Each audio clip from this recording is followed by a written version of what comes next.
এই জগতে আসলে বিপদে পড়লে মানুষজন চিনা যায়। মান সম্মান বাঁচাতে হলে ট্রেনের নিচে যাওয়া লাগবে।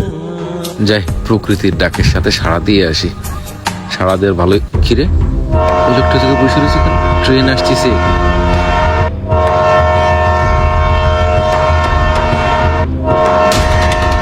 উঠুন উঠুন উঠুন, আপনি দেখছেন না ট্রেন আসতেছে? আপনি তো ট্রেনের নিচে পড়ে শেষ হয়ে যাবে। এই মেয়ে ছাড়েন তো।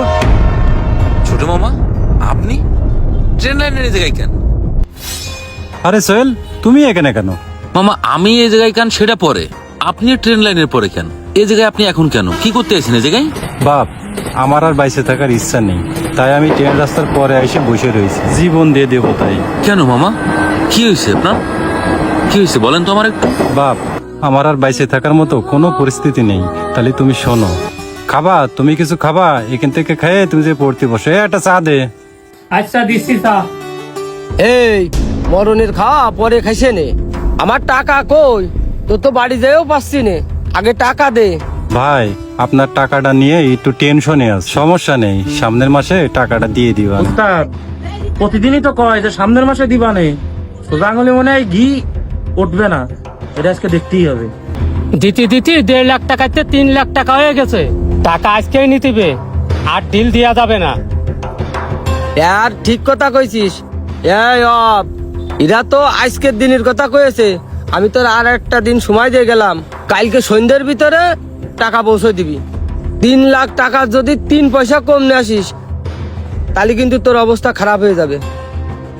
আর যদি বাড়ির পরে জাতি আয়, তাহলে কিন্তু তোর মান সম্মান সব শেষ। কথাটা যেন মনে থাকে। ভাই, আমি কালকের ভিতরে যে কয় টাকা পারি আপনার ওখানেই পৌঁছাই দিবানে ভাই। এই যে কয় টাকা না তোরে ভাই কয়েছে না, 3 লাখটা 3 লাখ, 3 লাখের 1 টাকাও যাতে কম না নিয়ে বাসের সামনে যাবি না। কথাটা যেন মনে থাকে, আমার জন্য আর না আসতে আয়। এই মাসুম, তাড়াতাড়ি গাড়ি স্টার্ট দে। আচ্ছা উস্তাদ চলেন, স্টার্ট দিচ্ছি। আল্লাহ, কালকের ভিতরে যদি টাকাটা না দিতে পারি তাহলে আমার মান ইজ্জত কিছু হবেন না। দুলো ভাই, কি ব্যাপার? আপনি কল দিলেন, বাড়ির সামনে এসে দোকানে বসে রয়েছেন কেন? বাড়ি না যে? আমি বাড়ি গেলাম না, একটু ঝামেলার মধ্যে আছি, তাই তোমার এখানে ডাকিছি। ও, তা কি ঝামেলা দুলো ভাই? তা বাড়িতে খাতে খাতেই তো বলা যেত। খাওয়ার টাইম নেই রে ভাই। ঘর করার জন্য শৈলের কাছ থেকে টাকা নিলাম, সেই টাকার জন্যই পেশার দিচ্ছে। আমি কইলাম বাড়ি এখন করার দরকার নেই, বাড়ি করার দিন পরে করেন। আপনি টাকা নেবেন, তা সোহেলের কাছে নেছেন কেন? ও তো লোকের টাকা সুদ পড়ায়, আপনি ওর কাছে নেছেন। ভুল তো হয়ে গেছে রে ভাই। 1.5 লাখ টাকা নিলাম, সুদ আসলে 3 লাখ টাকা হয়ে গেছে। আমি এখন কি করব? এখন আর কি করবেন? টাকা নেছেন, টাকা দিয়ে দেন। দিয়ে যে দেব রে ভাই, টাকা যদি আমার কাছে থাকতো তাহলে তো আমি আরো আগেই দিয়ে দিতাম। এই ঝামেলা কি আর রাখতাম? তাহলে কি করবেন? টাকা তো দিতেই হবে। তাই কছিলাম কি ভাই, তোর কাছ তো টাকা রয়েছে, 3 লাখ টাকা দিয়ে কয়দিন পরে দিয়ে দিবানে। দুলো ভাই, তুমি আমার বাড়ি আসো, কটা দিন থাকো, খাও দাও ঘোরো, কোনো সমস্যা নেই। এই টাকা নিয়ে আমার সাথে কোনো কথা হবে না। টাকা পয়সা আমি দিতে পারবো না। আর যদি দিতেই হয় তাহলে আমার বোন রে কও, আমার বোনের নামে যে জমিটা আছে ওই জমিটা আমার নামে লিখে দিতি, তাহলে আমি 1 লাখ টাকা দেবো। তার বেশি দেবো না। কি কছো তুমি? ওই জমির দাম কি 1 লাখ টাকা? আর ওই জমি লিখে দিতে কলি কি লিখে দেবে? ও জমি তো তার। দুলো ভাই, অত কথা আমি বুঝি নে। জমি যদি আমার নামে লিখে দেয় তাহলে আমি 1 লাখ টাকা দেবো, নাহলে আমি 1 টাকাও দেবো না। কি কথা কইলে অপু? তোমার যখন যা লেগেছে আমি দিছি, এমনকি তোমার ব্যবসা করার জন্য টাকা লেগেছে সেটাও আমি দিছি। আর আমি এখন বিপদে পড়েছি, তুমি এরম একটা কথা কতি পারলে? দুলো ভাই, আপনি বড় বুনা হিসেবে আপনার যে দায়িত্ব ছিল সেটা আপনি পালন করেছেন, আর সেটা নিয়ে কি এখন আপনি খুঁটা দিচ্ছেন? না রে ভাই, আমি তোমার খুঁটা দিচ্ছি না। আমি আসলাম তোমার কাছে কিছু সাহায্য পাবো, তাই বিপদের সময় তোমার একটু পাশে পাবো সেই আশা। দুলো ভাই, সব সাহায্য আমি করতে পারি, শুধু টাকার হিসেবটা বাদ দিয়ে আসেন, আমি সব সাহায্য করে দেবো। আমার এখন টাইম নেই, আমি বাড়ি চলে যাচ্ছি। আপনি বাড়ি গেলে যান, না গেলে এখানে বসে থাকেন, আমি চলে গেলাম। হায় রে, কাগের জন্য কি করলাম? এই শালার জন্য আমি কি না কি করেছি। বাপ, সবই তো তুমি শুনলে। এই এখন আমার পরিস্থিতি।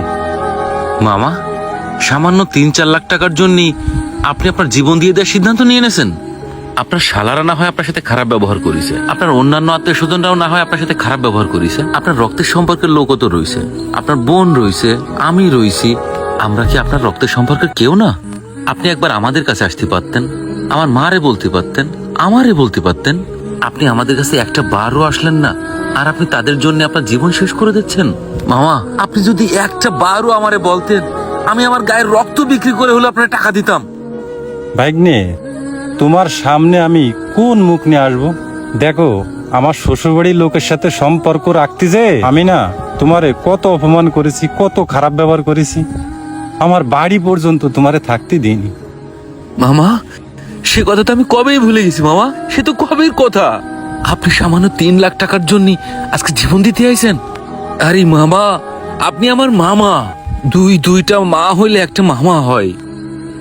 মামা, এরকম 3 লাখ টাকা আমার ড্রয়ারে পড়ে থাকে মামা। আজকে যদি আপনার কিছু হয়ে যেত, আমি আমার মারে কি বুঝ দিতাম? আমার মারে যে কি করে বলতাম, মা তোমার ভাই টাকার জন্য জীবন দিয়ে দিয়েছে?